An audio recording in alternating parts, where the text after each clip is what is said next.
Yes! No! Checkmate.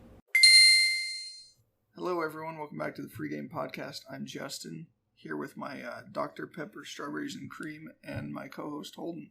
Hey, man, what are you drinking today? Did you like it? You tried it a little bit. I did. It was really good. It's pretty good. It's nice and sweet and creamy. Yeah. I'm kind of a big fan of, like, the cream sodas. Yeah, me too. The whipped orange one, that I'm always drinking. But Yeah, you it's also pretty good. didn't really I don't know. care It's for just that one that not... much, so don't you believe know? you. No, Anyway, what are we doing today, man? I don't know what the topic is. Yeah, for you this don't. episode. You don't actually know. Are you taking a sip? Just water. I'm just drinking water if you're curious. Today, a while ago, I kind of had an idea for an episode, and we recorded it and released it, and it was, what kind of gamer are you? Mm-hmm.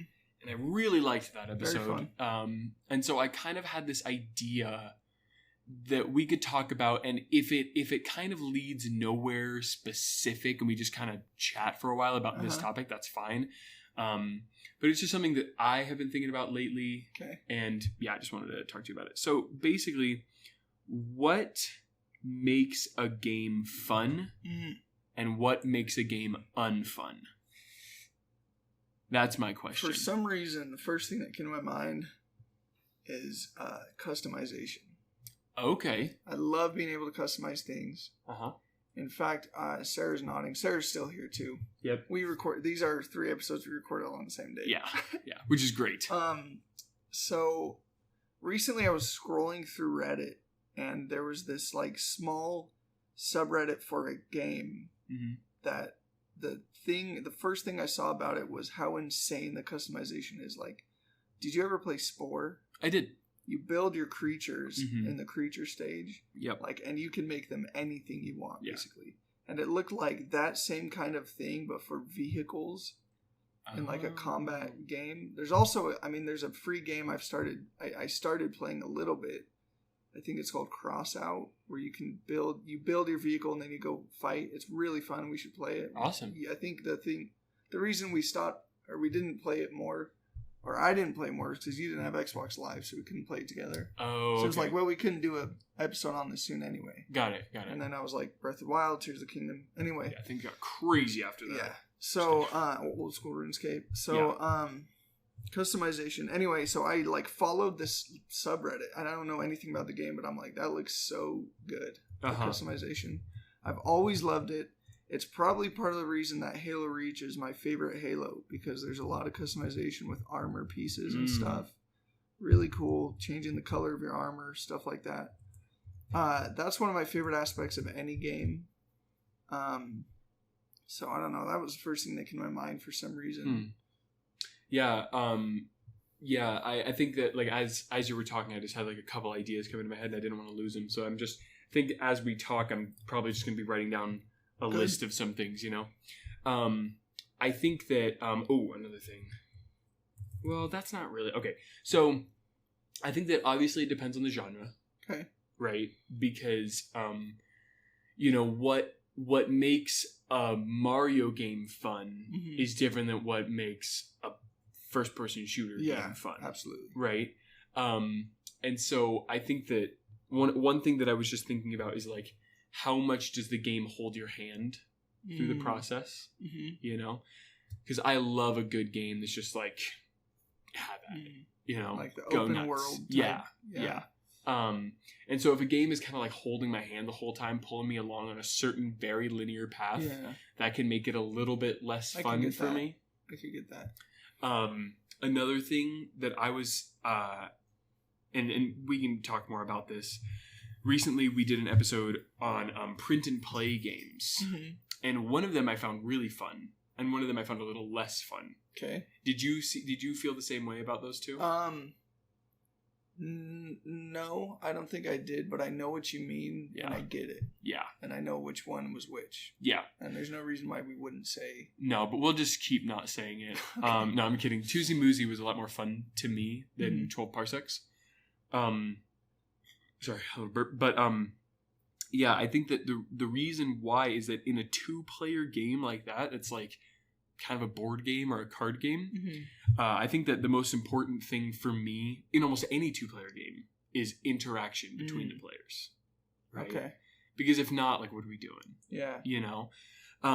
And so I think that's kind of true for like first person shooters. I think that's why they're really fun to play with friends, because you can interact with each other, whether or not that's killing each other or working together to kill the bad guy. Yeah, or just goofing around. Yeah, definitely. There's always that, like, you know, interactive side of things. Right. You know what I mean? What was it? I was about to say something and then I forgot. So this must be an episode of the Free Game Podcast. Your one-stop shop for all things budget gaming. Yep. You've never played the Villainous board game, Disney's Villainous? Mm-mm. Because in that game, everyone's in their own world, essentially. Mm-hmm. With their own decks, their own pieces, stuff like that.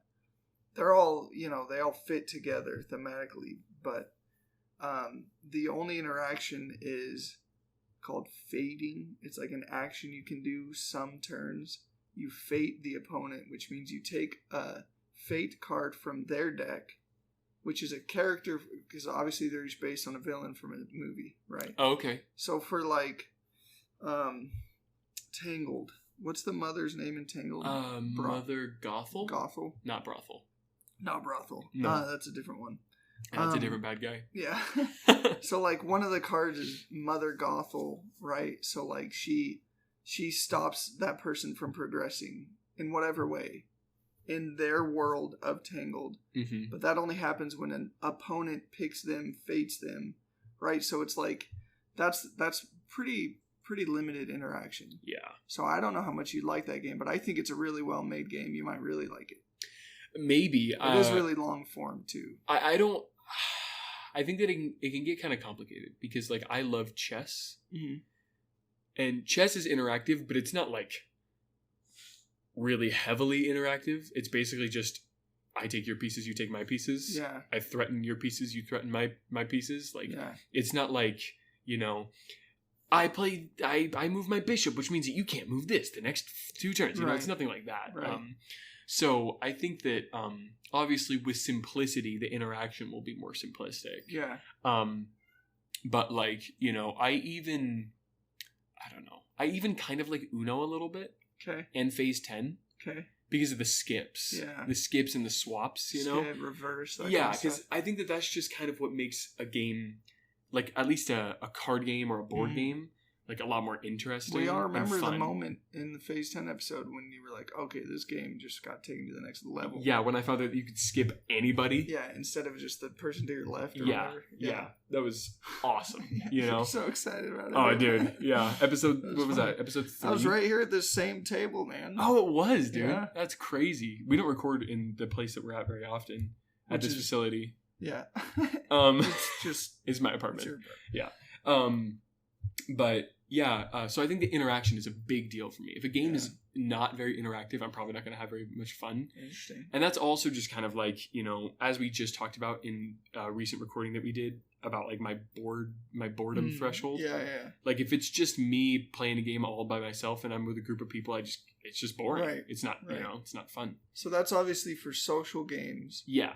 But then there's like adventure RPGs or whatever. Yeah. So like, what's an adventure RPG that you've played? That maybe, I mean, do you have one that you didn't like? I don't know. Tears of the Kingdom is an adventure RPG, right? Yeah. Technically. Yeah, but you like that one. I like that one. So I don't even know. I mean, I like that. I like Skyrim. I like Breath of the Wild. Yeah, I don't know that I don't know. It's hard for me to... I don't know my game genres very well, like what's what, so it's good that I got this podcast going. But, there's probably adventure RPGs that I've played. I can only think of open world ones right now for some reason. Yeah. Okay. Here, what's a game that you don't like? Ooh, that's a good question, dude. I'm gonna have to think about that one. I don't really like Monopoly that much. Why do you think that is? I think it's because you're not supposed to like Monopoly. Nobody's supposed to like Monopoly. Yeah. man, I have a hard time with Villainous sometimes, but we've played a lot of it. I think I have a hard time with it because it's really long. It can be like 2.5 hours. And the reason it can take a long time most of the time is because not everyone is the same level of commitment to the game. So you have to wait 5 minutes for someone to come back and play their turn, you know? And that's just the worst. Yeah. You know, in a social game. What's a game I don't like, dude? Yeah, I think that, I guess, slowness is something. Yeah. Yeah, maybe not for Sarah. Maybe she doesn't care about that, but... Well, I think that, you know, if it's an interactive game, if it's like a multiplayer sort of game, slow games, I think they just drag, you know, because, I mean, obviously they drag, but I think that it's like a specific situation because there are slow games that I might like. I'm trying to think of a slow game that I like that like makes you sit there and take your time. I mean, there's like Picross, like puzzle games, I guess. Okay. That you need to like sit there and kind of take your time. Yeah. I'm a very slow chess player. Oh, okay. I don't know if you knew that. Well, you and I have played chess a couple times. Just on the phone, though. On the phone. We never sat down it and feels played slow. it. Yeah, definitely. You know? I think that I actually have a chess game that I'm playing with a buddy right now that I haven't played him back in a couple days. So hopefully I didn't just... Forfeit. Yeah, probably. Yeah, I probably did, but that's fine. You're like, he was going to win anyway. Yeah. So would you say that difficulty is something that... Yeah, that I think affects so. how much fun you have in a game? We've talked about Elden Ring. Mm-hmm. It sounds very intimidating and difficult. Yeah. But our old buddy Donnie he's the one that's talked to us about the game a ton, you know. And I always thought it was known to be just very difficult. Yeah. But he was like, it's known for that, but it's not really like that difficult. Yeah. And I don't know. It's kind of like Monster Hunter. Yeah, I was about to mention Monster Hunter. Yeah. You've talked about how it's pretty difficult. Yeah. But, like, is it really that difficult, or is it just kind of a little bit more challenging? Like, you know what? I think that this is something that's actually a really interesting thing to touch on when it comes to, like, funness in games when related to difficulty. Mm-hmm. I think that when a game is really hard... I think that it has to be rewarding and satisfying. Okay. And if it's not, then you're probably not going to like the game very much, right? And so I think that, for example, okay, like Monster Hunter is very rewarding. Okay. Because once you defeat the enemy, not only do you now know how to defeat that enemy, and you can go back and defeat it more efficiently every time, but you're also getting parts to then upgrade your weapons and armor and all that, right? And make yourself way stronger. I think that part of the reason why Dark Souls has always kind of been a hard thing for me to get into is that I don't feel very satisfied when I play Dark Souls. I don't feel like it's very rewarding. Now, I could be totally wrong. I'm sure Donnie's going to text us after this and be like, how dare you? Yeah. Because he always seems to do that. And he's like, I'm not talking to you guys again. Yeah, I'm not listening to the podcast again. And we call his bluff every time. Yeah, we're like, you need us. He keeps crawling back. But yeah, I feel like it's like big boss. Defeat the big boss, leave, immediately get killed by like a tiny guy, you know? And then you're just like, all right, cool. That didn't feel very great, you know? But I think that, I don't know. I guess in Dark Souls, every time that I have defeated a boss, it hasn't been like, finally. Oh, it feels so good. It's like, good Lord, finally. Like, I just hated that. Like, you know, not like even having fun. No, it's like I'm just stressed the whole time, you know? Yeah. And there are other games that I've played that are really hard that I have felt like, yes, like this sense of accomplishment, like Hollow Knight. Okay. Hollow Knight is really hard. Oh, okay. But I felt like, you know, you feel accomplished afterwards. That's such a weird, like, do you think it is just the reward factor? I mean, I'm sure there's more to it than that, but like, what makes a hard boss fight satisfying versus grueling? I think I might know the answer. Okay. I think it's agency. Okay. Okay. So there are times, like I'm about to say something crazy. Sweet. I'm not a big fan of Legend of Zelda Ocarina of Time. Wow, dude, I felt that. I felt people break running their phone in half. Yeah. Listening to this. And it's because when I'm playing through Legend of Zelda Ocarina of Time and I'm in a dungeon Mm-hmm. and I figure out the puzzle, Mm-hmm. I'm not like, aha, I figured it out. I am so smart because I did it. It's like, oh, you gotta be kidding me. Seriously, that's the, okay.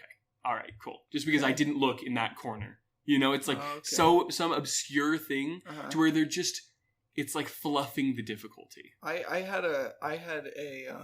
did a shrine recently in Tears of the Kingdom that was kind of like that. Mm-hmm. You walk in and I forgot the name is like confident to fall or something. It talks about like falling. So you're like, okay, so there's probably going to be some leap of faith somewhere in here. I explored the whole thing. I couldn't figure out how to get to the area I needed to get to. Mm-hmm. Well, it turns out there's these areas that have lasers shooting across. I've been to this one. Yeah. And you have to actually hit the laser and then you fall down. Yeah. And I had to go watch a YouTube video on how to solve it. And all the comments were like, this is just like, that you can't just change what lasers do. We all know you don't touch the laser or you die. You know, like all of a sudden it's fine and there's no evidence. Yeah, like who's going to sit there and be like, I mean, I guess I could try dying. Right. It's like that just doesn't make any sense, you know? So I think that when you have that agency of like in a, let's say a different shrine, you're like, I don't know if this is the right way to do it, but I'm just going to try it. You know, even if it's really difficult and took you a long time to get there and you're like, I guess I'll try this.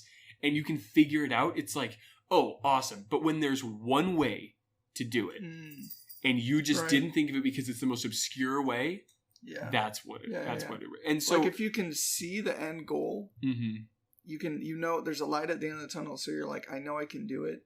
But if it's just a thing of, and it's even that is too broad of a line between fun and not fun because like it's so specific. But one thing I was thinking about was like Dauntless. We did Dauntless, right? When you fighting all the monsters was pretty much kind of the same, right? Like the fight mechanics didn't change that much across the board. When you weren't strong enough to kill an enemy, it wasn't usually a skill thing. You know what I mean? Like if you just have weak weapons, you're just not going to beat the guy. Yeah. You know, you're not going to be able to perfectly maneuver around everything. It's more of just if you have a strong enough sword, you win the fight kind of deal. Yeah. And obviously that's not 100% true. Yeah. But do you know what I'm saying? Yeah, I think that might kind of tie into the reward system, which kind of makes it fun. Okay. Because it's like, you're like, man, I'm so weak. I'll never be able to beat this guy. And then you're like, well, I guess maybe I could go back and fight the easier guy to get his weapons and armor and then go beat this guy. It's kind of like satisfying. You're like, yeah, you gave me so much trouble before and now I got you, you know? But like in Dark Souls, every time that I've played that game, anytime that I've beaten a boss, I'm like, oh, I don't know how I did that. You know, and that's me because I'm bad at the game. Okay, it's a very strong learning curve, right? And I get that, but to me, it just didn't feel rewarding enough. It didn't even feel like I really did anything. It kind of just felt like, oh, I guess I just got lucky. And maybe some people are like, yeah, just take that and roll with it. Keep going. You know, keep going. Right. You'll figure it out at some point. And I get that, but like, what's the thing that's really hooking me in? You know, and until you do figure that out, you're just like, I don't even know what I'm doing. Yeah. Yeah, it doesn't feel good. Exactly. I think in Breath of the Wild, like fighting the final boss and hard bosses, because I haven't done that yet in Tears of the Kingdom, but it felt good because you knew like how you beat them. Yeah. You were like, oh, I dodged the thing and then he's vulnerable for a second or whatever. Yeah. Like I knock him down and he's on the ground. I can hit him now. It's very obvious. Yeah. Maybe Zelda games do a good job of that. I don't know, but like that was an example of where it's like I know how I beat this guy. Yeah. That's not a picture of Valjean on your fridge, is that? No, it kind of looks like him though, doesn't it? It does. Yeah. Yeah, I think that another thing, like I want to give Dark Souls the credit where credit is due, because like that's such a big game that everybody loves so much. And we'll get into Elden Ring eventually. Oh yeah, we'll probably get into all of them eventually. But I mean, oh hello. Do you want me to hold you? No, she said no, dude. What if she just no. his super when I said that? I think that the thing with Dark Souls is that like the enemies, you can learn them. Okay. They're not just random, you know. But the thing that does kind of bother me about Dark Souls a little bit, that makes it unfun for me, is that it feels like one of these games where if you were to go online and be like, hey, I'm having a really hard time with this boss, they're either going to tell you to get good, right, or they're going to say like, did you get the electric shrapnels?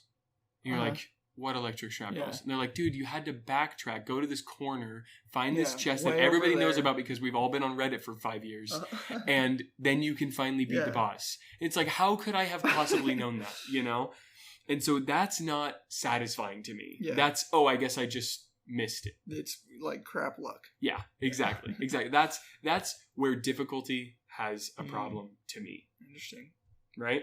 Yeah. Let's see, what else? What's another game that you might not like? And if you can't think of anything, I have one on my mind. What games do I not like, man? Ah, jeez, dude. I don't even know. I can think of a million mobile apps, but yeah, those are just that's just poorly MGM made. every week. Yeah, so. yeah. All right. Well, I have a game that I don't like. Okay. And I think it's very unfun, and it's Yahtzee. Okay. And I think that it also kind of has to do with agency, right? Like with Yahtzee, to me, it's like the lucky ones win and the unlucky ones lose. And that's just it, right? And so the difficulty has nothing to do with skill. It has nothing, to do with strategy. It's just, I mean, I guess a little bit. Some people are going to, but my brother, for example, he's like, of course there's strategy. There's not strategy, dude. Because like you have to, if you roll like a Yahtzee of ones, then, or maybe not a Yahtzee, but like if you, I don't even know, dude. Like let's say that you, oh God, I just hate Yahtzee. I don't even understand this game, and it's funny because you hate it, and you're like, Oh, dude. So you roll 5 dice, right?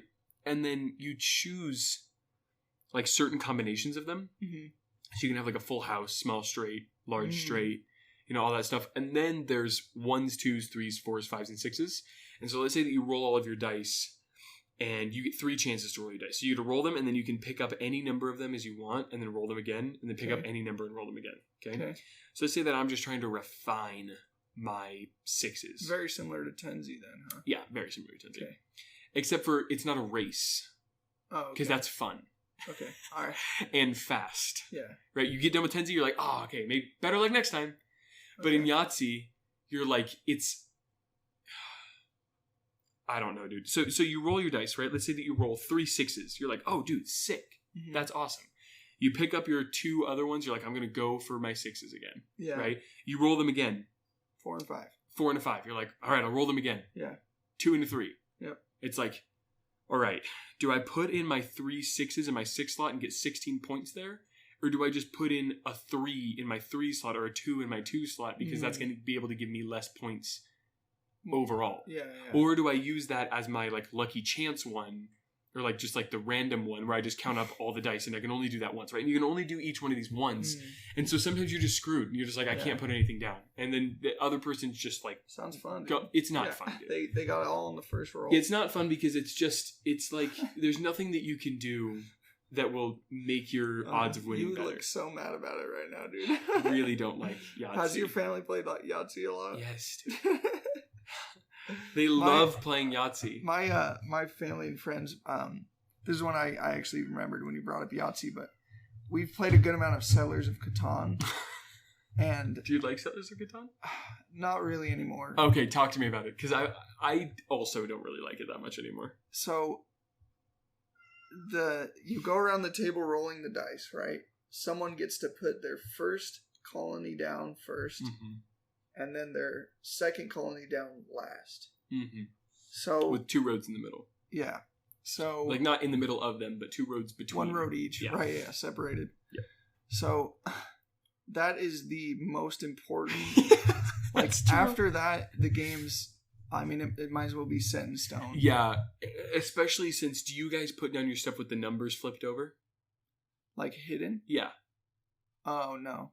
Oh, really? Yeah. My family, we flip the numbers Okay. over so you can't see where the numbers are, and Yeah, that's where you... That's It's horrible, dude. yeah, because then you flip them over, you're like, oh, a 1 and a 2. Yeah. Yeah, that's Yeah, the corner on I'm wheat. on. It's like, Yeah. oh, great. That's like Yeah. the thing I need probably No. the most. And that's the thing, we do it exposed, so Whoever so you rolls know first is like, they someone put their gets the thing... 6, the 8, and the 5, you know? In my family, we have a house rule where if there's 2 red ones touching, you have to swap them Swap them. with something else, with a Okay. lower than a 6, lower than a red. I really hope that whoever's listening to this has played Settlers of Catan. If you haven't, I'd recommend it because like you got it. I mean, you got it. It's a unique game. Yeah. Yeah. But yeah, it's not so much chance. I think that there is somewhat of a strategy to it. Resource allocation, stuff like that. And also bartering is really fun if you can be good at making deals. That's true. That's the interaction. Sorry, hiccup. That's the interaction that I like to see in a game. It's like I can talk to people, I can barter with people. Yeah. I can, I even like the robber because you can kind of like, screw them over a little bit. It's kind of fun. So there is some wiggle room. Yeah. But it still really boils down to whoever placed it in the best spot wins. Yeah. You know? So that was one that I remembered. And then we mentioned Tenzi, and you pointed out the difference is Tenzi is about speed, like fine motor skills. Yeah. And it's a party game. Yeah. And that's what makes it fun. And it's like, obviously there's a lot of chance because it's similar to Yahtzee and just getting the right roll of the die. But if you're faster about it at decision making and the fine motor skills of rolling the die, then you can win no matter what. Yeah, so it's fun. Yeah, exactly. Like if I don't know, this is kind of making it sound as if I only like games that I win at. But it's more of like, I like games that I have a chance to win at, you know? Yeah. Or like, I know that I have a good chance at winning at, you know? Like, I don't even know how it's fair. Does that make sense? Like, it's not just a roll of the dice, right? Because basically Yahtzee could be, you both roll a dice and whoever has bigger numbers wins. Yeah. Just stop it there. And stop it right there. And I would love that game, dude. I play it every time before I play a game of Magic, and it's great. You know? Great, yeah, it's a fun game. One of the first conversations I had with my boss, who's our boss, he's really into board games, was about board games, and I was like, I really like Risk, yeah. And he was like, really? I don't like Risk. And he was explaining to me that, like, you could have the biggest army in the literal world of Risk. And go against, like, 3 guys, and they could win just because you got unlucky time and time again. And the other person got lucky time and time again. Yeah, and obviously that's, like... that extreme is very rare, but it does happen. It happens not like it doesn't always happen to where like they take over your territory bad, right? But you know, there's one guy defending. I've had like 3 guys in a territory take out at least 20 dudes, you know, and then they eventually take me over. But it's like I'm not going out without a fight, you know. Yeah, and now they're just, and even then, it's just like. It's just chance. Yeah. You know? Yeah. So there's no agency. I think the agency is going to be the key word for this conversation. I think so, man. So let's talk about like single player games. Okay. Right? So Solitaire. Well, more just like okay, old school RuneScape. What makes old school RuneScape fun? Agency. I mean, there's here's one thing I actually did want to mention because I brought up Spore. Oh. When you play through Spore... So we just won't talk about old school. Well, we will. Okay, relax. I'm always like you get one. About old school. You get to the civilization stage, then you go to the space stage, the final one. It's so wide open that it's almost not fun because you're like, okay, now what, I can do anything and everything. Yeah. So healthy limitations. Yeah. Healthy boundaries. Is that something? Also, but here's the thing, in like Breath of the Wild, Tears of the Kingdom, Skyrim, it is also open world, which is the same kind of deal. But I don't know, dude. What's the difference? Because when you go to the space stage, I guess maybe I just was too young when I played it to really make any good decisions. It kind of tries to guide you around to get you used to it. But maybe I just didn't play enough space stage, but it just seemed so overwhelming. And I was like, oh, you can't even win this game. It's so big. Oh, okay. Like, the real game is getting to space stage, and then after that, it's like, Yeah. But then one day during lunch, I sat in my truck and I watched a 1 hour speed run of Spore, and I was like, oh, this guy actually, you can beat the game. I didn't know that. Yeah. I think that that's really interesting. I've never played Space Stage of Spore, so I don't know if I'd have like the right words to say why that might not be so fun.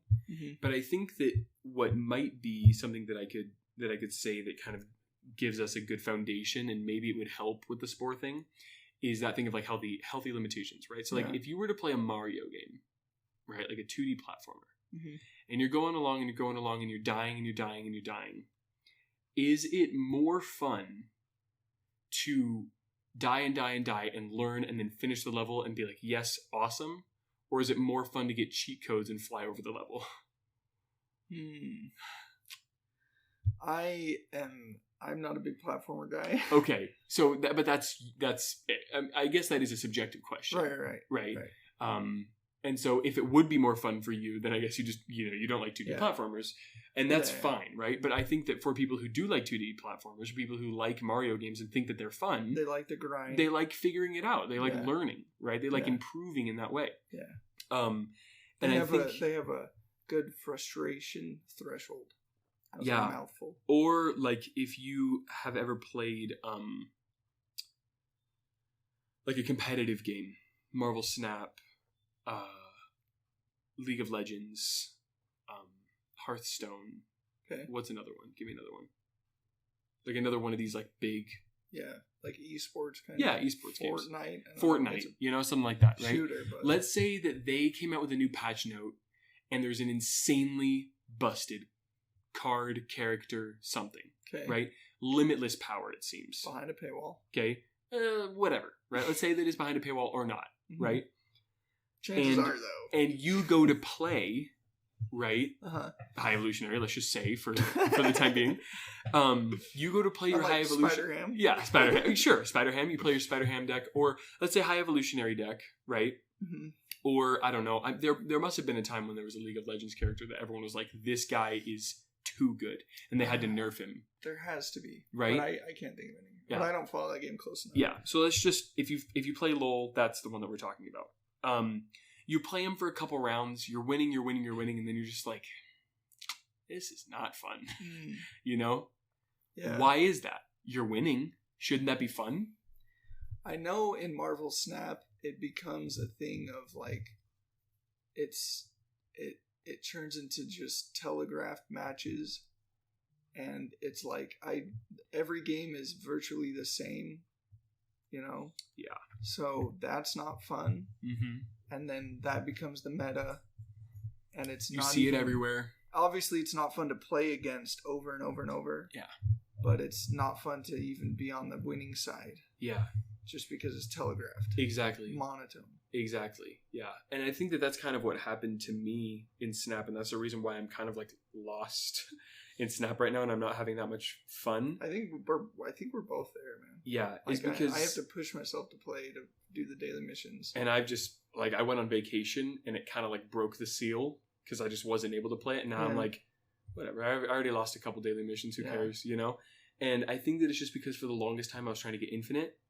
And it's kind of that thing of like what happens when the dog gets to the garbage truck. Yeah. And I think that that's a big point of like what makes a game fun is that you have to have almost unattainable goals, at all times.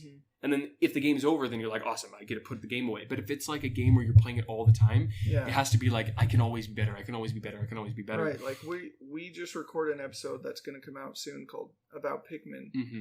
And that is the game is, you beat the game. Yeah. But there's replayability. Yeah. And there's a drive to just do it better and quicker, more efficiently. Yeah. And that's the game. Yeah. That's the fun part of the game. Exactly. Sounds like I sound. I mean, I think the whole game is the fun part of the game. Right. But that is a fun part of the game, you know? But like, I think that for the longest, you know, like I got my high evolutionary lockjaw, you know, Jane Thor sort really of thing. Good deck. Really good deck. Made it to infinite. Super happy about that. Yeah. Then this season, I'm playing the same deck and I'm like, this is boring. It's the same game every time. And then I play the decks that aren't very good and I'm just losing all the time. So I'm like, I need to find this healthy medium of a deck that's not busted and boring and a deck that's not really fun and I lose all the time, you know? So I think that there's a healthy balance in any of those sorts of things, but like that's where I kind of think about like the space stage in Spore. Okay. Right? Like it's kind of like you're a starving artist, you know? Like you're on the streets, you're like you're like scruffy, you're making your little guy and you're just trying to get the fruit and then there's an enemy tribe and you're like, you're still talking about Spore? Yeah. Okay. Oh. I thought you were talking about a literal artist. Starving artist? Yeah. Because that does, like, I'm a big rap guy. I don't know if I've ever talked about this, but there's just like such a difference between Christmas wrapping, like packages. Even embroidery, which isn't wrapping it. You just like form. It. I just wanted to mention it. You're like I'm like, stitching. we're doing an embroidery podcast. Yeah. I like croquet. I literally thought you were talking about like starving artists in the street because that is the thing of like, for example, legends like Eminem, Nas. There's just such a tangible difference between when they were starving artists and hungry. Yeah. And now that they've been rich so long, they're disconnected from the world. They don't know what it's like anymore. Drake. Yeah. I remember Hungry Drake, dude. Oh yeah, I liked it, man. Yeah, and now I'm just not even gonna listen to his albums anymore. Yeah, no. Yeah. So I think that you know, like, I mean, rap is the game, you know, and so like I think that there are similarities just in all things in life. Wow, this is getting kind of deep right now, but that's fine. Like I'm sweating a little. Like life in general is kind of just like all these goals that you have ahead of you. But then I think that the important thing to realize is like what happens when you reach those goals? Yeah. You have to have more goals. They say keep your eye on the prize. Yeah. But is that really what you want to be doing? What else? I mean, what do you mean? I think you should have goals, but if you keep your eye on the prize, you miss all the lateral things. Oh yeah. And that's actually your life. Yeah. You know? Yeah. Like if you're like, once I get this promotion, then I'll finally be happy. Yeah. We make that joke so often, but it's because we need to, because we need to remind ourselves this is our life. Yeah. And it's great. Yeah. And we have to enjoy it. Even like with the podcast. Yeah. It's like, oh man, when it takes off and we're making money and we've got the full-time podcasting going, all this stuff. Then it's like, then what? Yeah. You know, and that's, I think that, and I think that is something that's like tangible in game. This is one of like the coolest things about games is that they really do like overlap with life, which is crazy to think about, but they do. Like it's made by people, so and like people have like human drives, and they realize that they're going to try and manipulate your human drive so that you can have fun. And they're like, "What's interesting? Life. Yeah. Let's boil that down and stick it in a program, right? Yeah. So like I think that in a lot of games. Like what makes it fun is having that limit to your power, right? Because then you have a goal to get to, right? Like, okay, great example. Mega Man X, okay? Super good game. Okay. You start out, and you are running along this stage, and you have like no powers. Okay. You just have your little lemons that you shoot out from your hand, right? Okay. And you're running and you're jumping and you're going to the right. That's what you do. And slowly learning how enemies work and everything. And the game doesn't tell you anything. It literally doesn't say a word. I mean, this sounds a lot like Dead Cells. Oh, dude, Dead Cells is so good. But we can talk about Dead Cells. I mean, I could get into Dead Cells, but I won't. I'm going to talk about Mega Man X right now. Okay. You're figuring out all these enemies, and every enemy has this thing where you're like, how do I get him? And then you figure it out. You're like, oh, okay, I got it. And then you kill the enemy. And this is just the intro stage. This is just the intro stage, okay? You're figuring out all these things. You're learning as you're going. You learn how to wall jump without the game even telling you how to do it. And you finally get to the end of the level, okay? And there's this dude, okay? I forgot his name. I have to look him up really fast. Mega Man X Bad Guys. Here we go. Yeah, he's the purple guy. He's the purple guy. What's his name? Thanos. No, close. Sorry. Really close. Just kidding, not close Grimace. at all. Grimace? No. Who's the bad guy in Mega Man X? Come on, show me. He's like Type the main who guy. is in the No, search bar. not Dark Dizzy. Drizzy again? Like, I didn't know. Why are there so many? There can't be this many bad guys in Mega Man X. Google, who is the main bad guy? Let's see, what's his name? Mega Man X. Vile. His name's Vile. I knew it. Okay. So Vile shows up and he's in this big mech suit. Okay. Okay. Scary. And he jumps down. Dude, horrifying, right? And he's just kicking your trash, right? And you're like, how do I beat this guy? I've been able to figure everything else out from this point. So you're jumping, you're trying to hit him at the right time. You're losing, dude. And your health is slowly depleting. There's nothing you can do. You're completely helpless. And then Vile picks you up in his hands and is about to kill you. And he says something like, I'm about to kill you. And then Zero shows up. And Zero is like kind of like your friend, partner guy. And he shows up and he's fully powered. He's got all these cool armor pieces on. He's like tricked out to the nines. And he does this awesome like charge blast thing. Hits Vile and is like, get out of here, Vile. Vile leaves, right? Then Zero starts talking to you and he's like, hey, I know that you're having a hard time right now and you're not as powerful as me, but one day you will be as powerful as me. Wow. And you're like, I can be like that guy. So then you have this drive of like, I'm weak right now, but I can be like him, you know? So in your whole game. This is all in the intro. This is just the intro stage. Yeah. So then the whole rest of the game is just you collecting different armor pieces. And as you're going along, you're looking more like Zero. And then you kill Vile at the end of the game. That's like the whole thing, right? Alert. Sorry. You don't actually. There's another guy, but I didn't want to actually spoil it. But yeah, dude, it's like this natural thing of like, you know, it's kind of like in Pikmin 4, like I was talking about it in the other one. Like you start out with 40 Pikmin, then you have to build up to 100 Pikmin. You know, it's like having these healthy limitations on you is so important to a game. Is so fun to a game. And yeah, dude, like, I don't know. Like, just imagine if Settlers of Catan was just the final stages of the game and everybody you're just like, just put everything where you want it to, collect all your things, and then whoever has more cards wins. Yeah. It's like, that's not fun at all. Like real life. Yeah. The rich get richer and the poor get poorer. Yeah. You want to see, like, the mountain peak, right?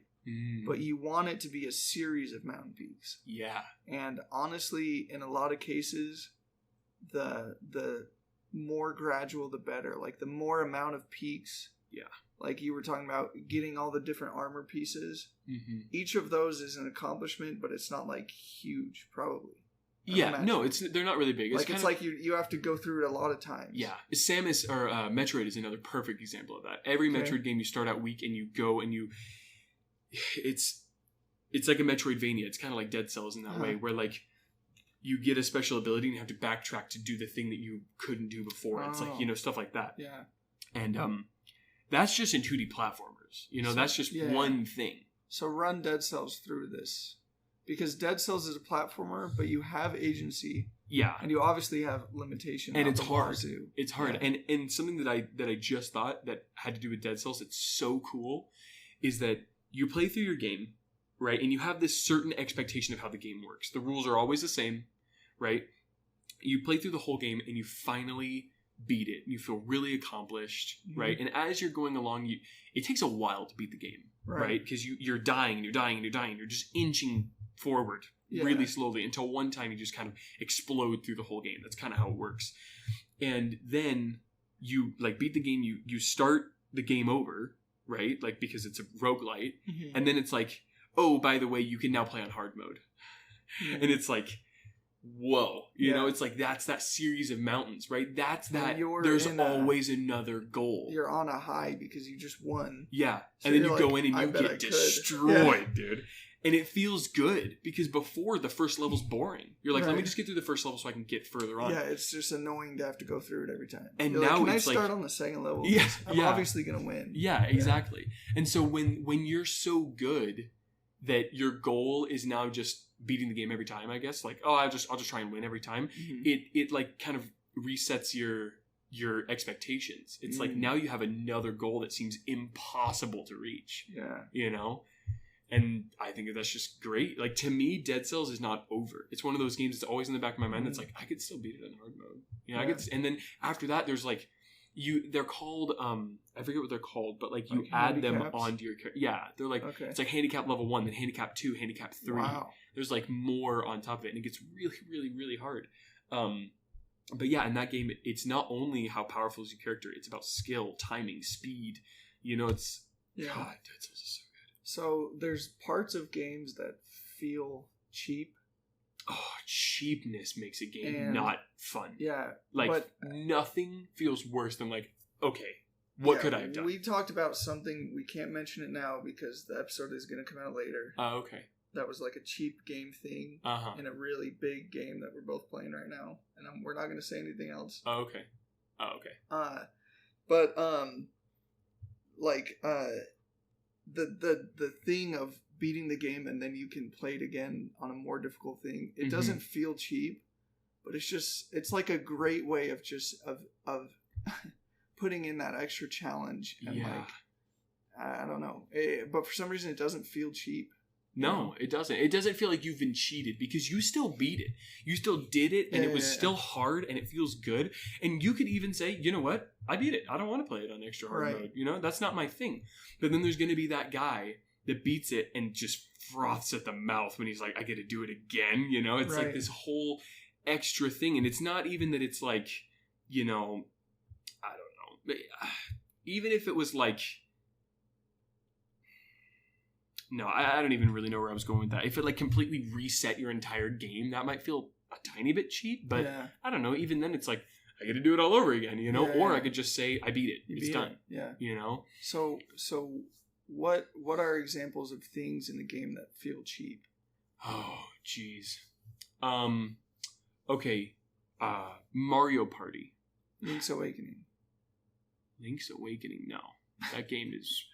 I just said one of your favorite games just to see what would happen. No, that game is not cheap in any way. Are there some cheap moments in Link's Awakening? I'm trying to think. There might be. It's an old game. Old games are notorious for this.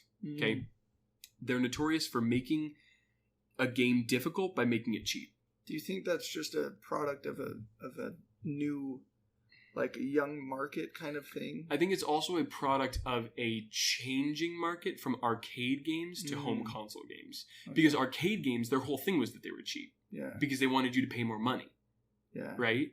But then they kind of changed their mentality from like, okay, this is going from something that people are spending maybe 50 cents on to something that they're spending $60 on to have forever. How do we, you know, meet expectations? Exactly. Yeah. Make it extremely hard so it feels like they got their money's worth. Yeah. Right? Because if it's easy, you just blow through it and then you're done. Yeah. Yeah, that's interesting. Like looking back on old games, because there's tons of cheap old games. Ninja Gaiden, incredibly cheap. Yeah. But I think that cheapness is also maybe a thing of agency, but it can also be a thing of just had that thought too. Completely unfair. You know, like there's no way you could have known. Yeah. What's a good example of that? There have we been talked about one recently. Oh, well, just this episode, you talked about like Ocarina of Time, for example. Yeah, that's so like that was a thing you noticed multiple times in Ocarina of Time. Yeah, there's also like, okay, for example, right? I was just playing Oracle of Ages, okay, and I start the game, and this was a little bit like disheartening to me because I hate having to do this. But I start the game, I'm like going through everything, and then I finally reach this one area, okay, and it's kind of like the area I need to be. I can tell because all the other places are closed off. Like I can't get to where I need to go anywhere else. So this place, it has like an event going on. There's this girl singing, and I can tell like, okay, I need to talk to the girl, right?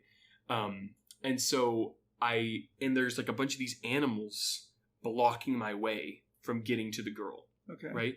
So I'm talking to all the animals, and they're all like, hey, I'm trying to listen, and like get out of here, you know, like all this stuff, right? I'm talking to all of them, and I'm like, I don't know what to do. Like, this doesn't make any sense. You're like, I have to come back later. So then I walk back, I backtrack to Everett, and this is the first area. Literally the first area. I've been playing for 5 minutes at this point. I'm walking around, I'm looking at everything, I'm trying to push things, I'm like walking along all the edges, seeing if there's like a secret pathway. I'm like, there's nothing here, dude, and I don't know what's wrong. So after like 15 minutes of looking around, I'm like, I just gotta look it up. And I hate having to do that. I looked it up. They were like, you just have to talk to the red bear of the animals last. Talk to all the other animals, then talk to the red bear, and he'll move out of the way. Oh my gosh. It's like, dude, I'm not 5 years old with a Game Boy anymore, just trying every single thing because I have nothing better to do with my life. Right. You know, like, that's cheap, okay? Yeah. It's not even hard. No, it's not a game. It's just stopping me from going forward. Yeah. You know what I mean? Yeah. So that's like classic old games thing. And at this point, like, when it comes to that, when I look that up, I'm like, okay, that's fine. You know, how do I put it? Like, I feel vindicated in looking it up. Like, I feel fine in looking it up. Because you're like, there's no way I would have found that. But when it is something like, hey, idiot, you totally knew that this was a thing that you could do, you just forgot. I'm like, dang it, I shouldn't have looked that up. Yeah, Ascend is a huge one, right? And that's not cheap. That's just you forgot. Right? Okay. But that's actually the opposite of cheap. Yeah. It's a great mechanic. That's insane that it exists. Yeah. No, definitely. Are there any times in a video game when you felt cheated other than just like people cheating? I don't know. I've been trying to think about old school RuneScape because you asked about it. Because that game is, I don't know what, it can be overwhelming because it's so broad. You can do whatever you want. It's different if you're, well, it's not even that different if you're free to play. Oh, free. I don't know why, but I thought you were going to say it's different if you're a fish. Because you kept saying it's different if you're a... Yeah. And I don't know why you thought I thought you were going to say fish. You're like, oh, you can play as a fish? Yeah. This game what awesome. is this game? Yeah. Even as a free to play or a member, like, it's just the world is yours, to quote Nas. And so you can go anywhere and do anything. But I think the thing is just... I think it's a limitation thing. The limits are placed in a really great way. Like, you've been playing it. You've died fighting a goblin. Yeah. Even though you're stronger than the goblin, but like, it just happens. Yep. You know, and you're not going to go fight the bear that's level 42 or whatever. No, I'm probably not going to. No, but now that you said it, I might. Okay. I'm just kidding. Yeah. I don't like your tone. I don't like limitations. Yeah. Like, that's the thing about RuneScape is it forces you, like, there's a lot of stuff you can do, but once you do everything you can do at the base level, you find something, you're like, I really want to do that, and you realize, oh, I just need to grind a little bit and progress. Yeah, a healthy sense of progression is just so important. The world's there, and it opens itself up to you very gradually. Yeah. And, I don't know, man, I'm trying to put my finger on it, but, because it is overwhelming, but it's not like... I'm very overwhelmed by that game. Is it, like, overwhelming to the point that you just don't even want to... Sometimes. Okay. Sometimes I feel... I guess for you might just get bored doing one thing. And so you're like, well, there's a million other things to do and I can't decide that right now, so... That's kind of how it goes. Okay. You know, and I think that it's just because there's no... I think that part of the reason why that game is hard for me to get into is that there's no goal. Mm-hmm. There's no, like, save the princess. Yeah. You know? Well, they did have that weird guy that... You remember it was like... Yeah, but that was more of just like a list of objectives. Which is good. It? What? Did you do those objectives? No. I really have barely played that game. They might have added that for that, but I didn't. When I haven't started an account on that for years, but I had never seen that guy before. Yeah. That might be why they added that, just to give someone like a flag, you know, something to go toward. Something to go toward, you know, but like, I don't know, it's just so hard for me when I'm looking at the map and there's a billion little bubbles with all these different things, and I'm just, I think for me it's not overwhelming, because when it was overwhelming, I was 12, and it didn't matter, and back then you could only reach level 99 in a skill, and then you got the skill cape. and you saw people with skill capes, and it was the coolest thing ever. And you would ask them, when you get a skill cape in RuneScape, you can do an emote. And it's really unique to that skill, and you can only do it when you're wearing the skill cape. Oh, cool. So like the strength one, all of a sudden this big barbell plops down and bounces on the ground, and he picks it up and is like, and he lifts it up. Cool. It's like these really cool little animations. Yeah. And so as a little kid, you're like, you see a skill cape, and it's animation. like, that guy has 99 fire making or whatever, Yeah, which is the worst skill. But it's like there was always those goals, and I still haven't reached level 99, but I'm still a pretty dedicated player. Yeah, So, I think that one thing that I wrote down and I kind of like double took, and I was like, no, I don't know if that's actually a funness thing, but I think that it might be, is barrier of entry. So like, how hard is it for me to actually start playing your game? Okay. And that's like something with Dauntless and Monster Hunter. Think about how many people have started Monster Hunter and have like just didn't have a buddy that could tell them about it. Yeah, we talked about this. Yeah, it's like this thing where it's like if nobody's there to just tell you like just keep going. You don't have to worry about what they're saying. There's this barrier of entry. It's like this really steep learning curve, and sometimes that can be too much. You know, like. So I think that the reason why I like something like Hollow Knight, why I don't like something like Dark Souls, is that, Hollow Knight is hard from the beginning, but it's like relatively hard. You know, it's like, I can handle this, and then it just keeps getting harder and harder and harder until you're like, when is it going to stop? But it just keeps going, like, way harder than you ever thought you'd be able to handle. But you do, because you just, get over it. Right. But like with Dark Souls, it's like no mercy. Like, basically the first boss is like, it'll one-shot you. Like, you're done, And so I think that a barrier of entry to any particular game, like a game for me that I've never even played it, so I can't say that it's not fun, but something that I'm not interested in it at all is something like Warhammer. Right? Because the barrier of entry is so high. It's like I have to make this whole army. I have to paint all of them. I mean, I don't have to paint all of them, but I'm not going to be the chump with gray minifigs at the game shop, So I think that is something. And some guy's like, "Hey, I'll paint those for you for $300." Yeah, and then you just spray paint some old gold. Yeah. Stinks. Yeah, and he stinks. Yeah. No, but I think that barrier of entry really is something, and I'm trying to think of any other games I can think of that are like, I just can't get into this. It's just, and that's something that I was thinking about with old school RuneScape. It's like, I just don't have the time to get into this. You know? There's, it is so vast.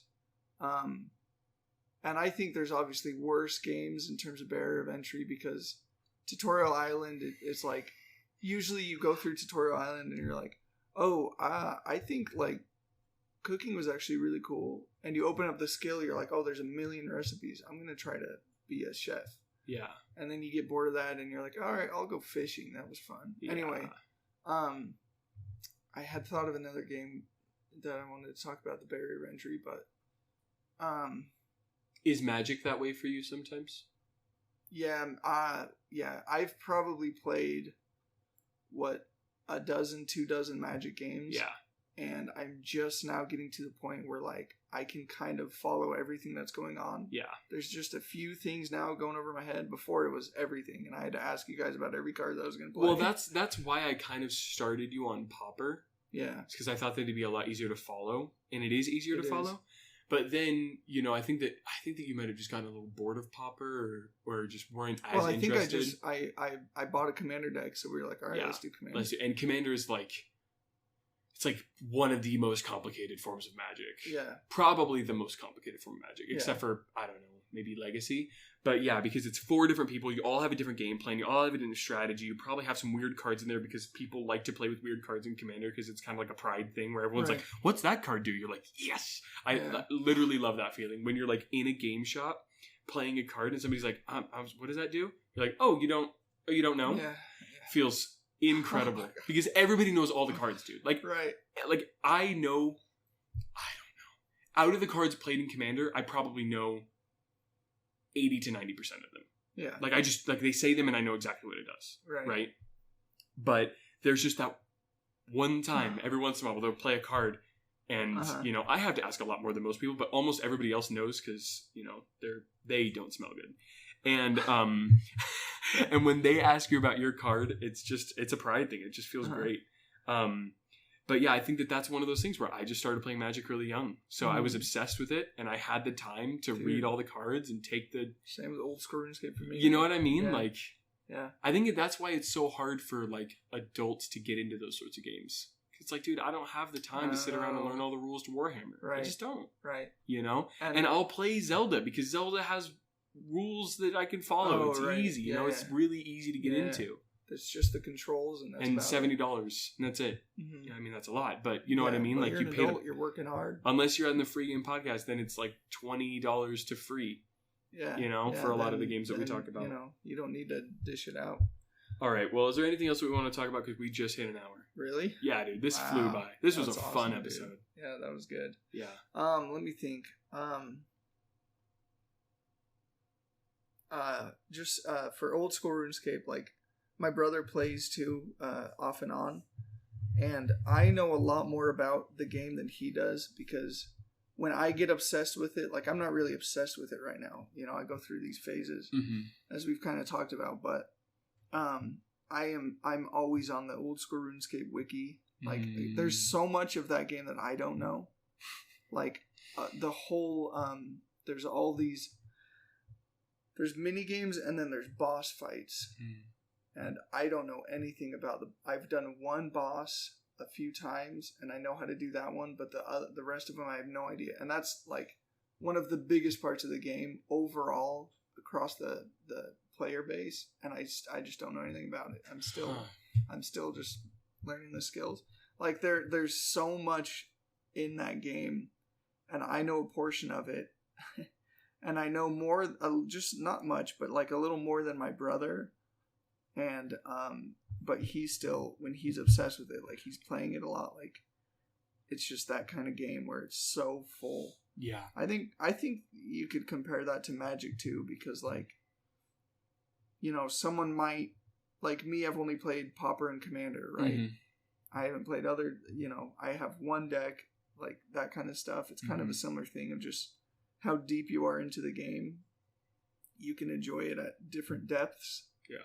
But yeah, other than that, I think that the other thing with Magic that makes it a little bit hard to get into is that it's always growing. They're always adding new cards, always adding new mechanics.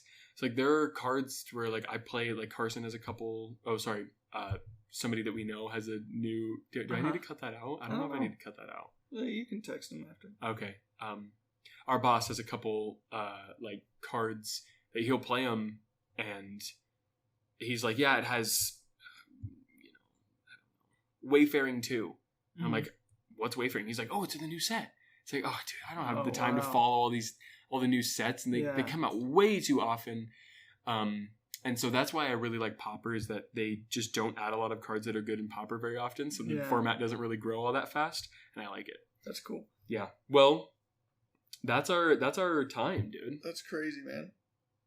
I mean, that was fun, right? Yeah, oh yeah. We could do another one of those. Yeah, for sure. Like the other one. I think what we could do is, like, as we're kind of going through life, if we like remember a game that we really like or don't like and kind of think about it, we might be able to just write them down and come back and be like, I got another one. Just jump right into it, you know? Yeah, that's true, yeah. Part 2s, and we also have free game chats, so.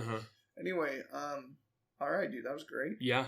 Thanks for listening to this episode of the Free Game Podcast. Please leave a review if you wouldn't mind. Rate and review. Yeah. Tell a buddy. Oh yeah. And, it sounds like I said Teletubby. Yeah. No, it didn't. Okay. It just sounded like you said tell a buddy. Tell two buddies on the mind. Tell a two buddies. That sounds more like Teletubbies. And thanks everybody. Kibo, take us out. Cough. Yep. Hey, free game, talking gaming day and night. This the show that you've been missing, guaranteed to get you hyped. Up, down, left, start, better charge up your controller. The show is taking over with Justin and with Holden. Hey, phase 10, Halo Reach, Magic the Gathering. Plenty games we talking, cause that's what we got a passion in. Hey, restart, run it back, let's play like we in the arcade. Homie, this is free game, let's go.